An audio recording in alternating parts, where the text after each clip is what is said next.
একটা কথা বারবার মনে পড়ছে আজকাল।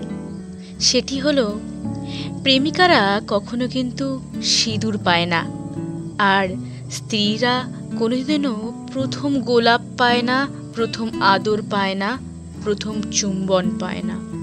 নারী যেখানেই ভালোবাসুক না কেন, নারী যখনই ভালোবাসে তখনই সে ফেরতে শুধুমাত্র একটি জিনিসই পায়, সেটি অর্ধেক। অর্ধেক জিনিসেই তারা যেন তাদের সমস্ত জীবনটি কাটিয়ে দেয়। সত্যি কি আমরা কখনো দেখে থাকি যে প্রথম প্রেমই প্রথম সিঁদুরদান হয়?